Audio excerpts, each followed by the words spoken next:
next week.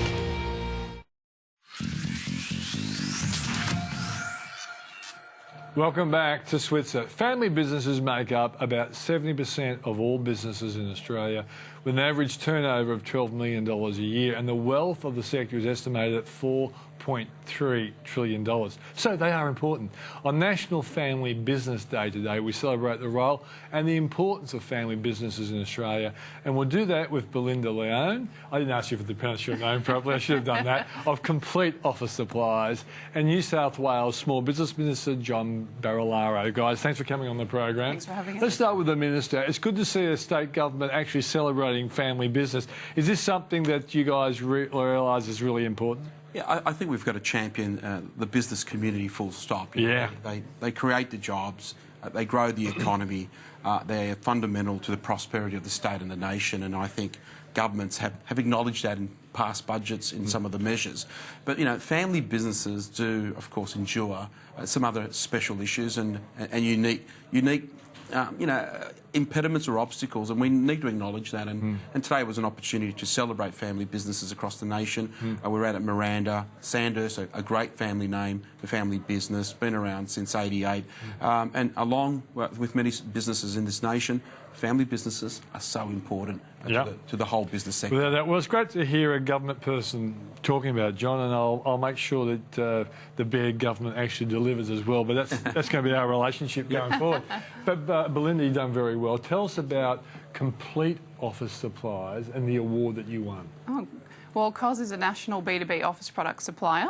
We sell thousands of products from many categories such as technology, furniture, kitchen supplies, bathroom and, of course, stationery. So hang on. It sounds like, to my viewers, it sounds like Officeworks, but you're obviously a rival to Officeworks. We are. But you're B2B, and are. they're B2B and B2C as well, aren't they? Yeah, so I think Officeworks is a good way to understand what we do, but we're more on the business better, side. aren't you? Of course we are. Yeah. And they're on the business, we're on the business side and they're more on the consumer side. Yeah. And my dad started the business 40 years ago, and he's still the CEO today. Is he? And my sister and I both hold executive positions in the business. Okay. So how big is the business? How many people do you employ and all that sort of stuff? Yeah, we employ about 350 Australians today. Yeah. All across the country. So we've got warehouses in every city and about $120 million in revenue.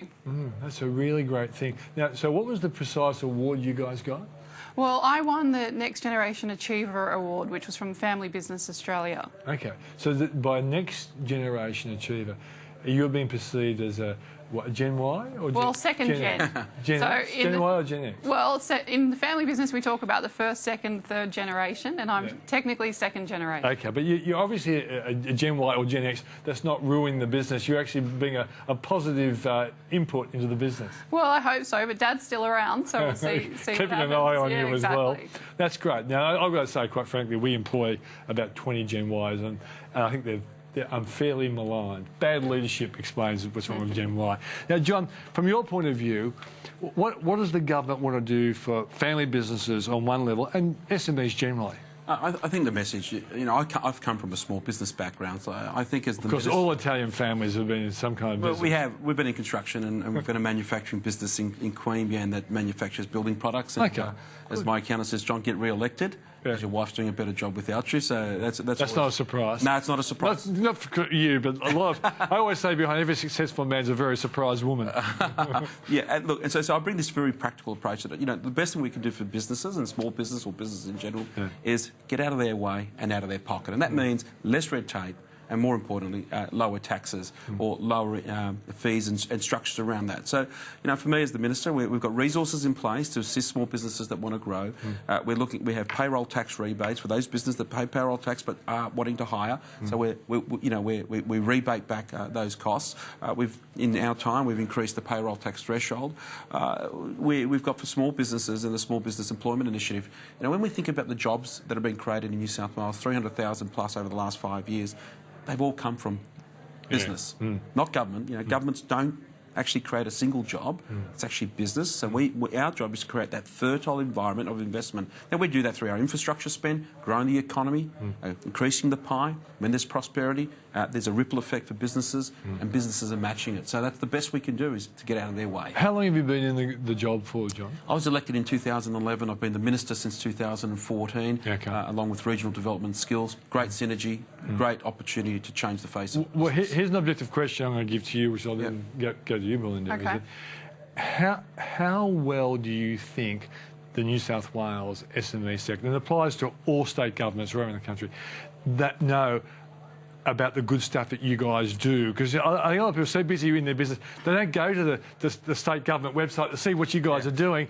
And when you mention on this TV program where someone says, oh, gee, I didn't know they did that. Yeah, look, I'm the example of that. When I was in business 5 years ago, before I got elected, I used to always think, you know, what is government doing for me? Yeah. And what's there for me? And I was, as like many, time poor. You haven't got time to... And to manoeuvre through the maze of government is very difficult.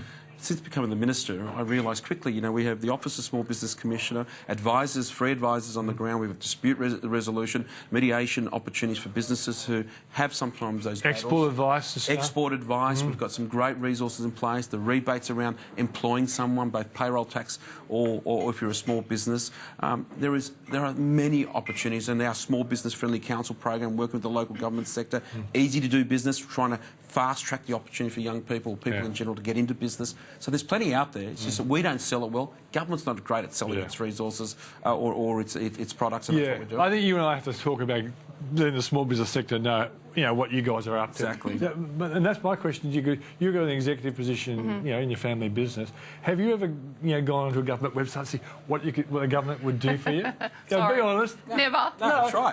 That's right. And of course, this is why I was happy for you to come on the program. Not to bag you, because I've been watching small business for about 25 years. I've got a lot of small business from federal to state. And this is the interesting thing, is that governments actually do a lot of good stuff. And Austrade, at its best, was terrific. It's not quite as good as it used to be, but at its best, it was terrific. But people in business don't realise that the potential's there if you can spend some time finding it. I think Family Business Australia is trying to play a role in that, and they certainly seem to be bringing more government people to the national and state conferences to try and expose family businesses more to the resources that are available. Yeah, without a doubt. Tell us about the best initiative that you've ever done in your business. Well, I think probably the relaunch of our e-commerce site, cos.net.au, is probably So slowly, in case people missed it.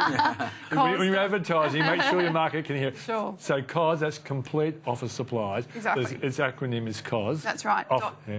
cos.net.au. Yeah. So that's our e-commerce platform where nearly, I think, over 90% of our transactions now actually happen every day. Yeah, OK. That would So it was my job to revamp the website and make it really friendly for businesses. There's a lot of great e-commerce sites out there on the consumer front, but in B2B it's a bit of a new area.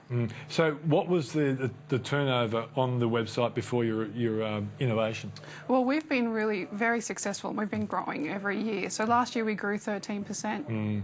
Yeah, OK. So, but obviously when it wasn't as good as it should have been, you weren't getting the bang for your buck, but you're getting it now. Well, I think it keeps evolving. I think the expectations of a consumer in e-commerce is changing as more and more businesses have online presence. So I think it will never be done. It's something that every year the expectations are growing and we have to keep innovating every time. So I think we've redone it again, and I'm sure in a couple of years it'll keep going. Yeah. From your point of view, John, it really probably is only a small investment in more effective marketing to let SMEs know the value you've got. And as you pointed out, the job creations come from the sector, so that's the big task for you ahead, mate. It is, and the best thing we can do is get out there and spruik it. But we've also, you know, as I said earlier, you've got to make it easy for people to manoeuvre through the maze of government, and if we get it right, we can do it. You know, Belinda's talking about innovation, technology. We need to also embrace that. We know from a business perspective, if you're not in that space, you're going to be left behind going forward. A lot of disruption. And that's the same message for government. We haven't done it well. We just haven't done it well. No, but it's not just you. At all levels, has been the case that they just haven't got the cut through, and it's all about marketing, which all SMEs are involved in. So, well, maybe we'll help you, mate. Belinda, come and do our website at government. How's that sound? OK, thanks for joining us, guys. Thank you. Thank you. All right, so after the break, we'll look at the ASX-listed company with a very unusual business model to help SMEs in the workplace.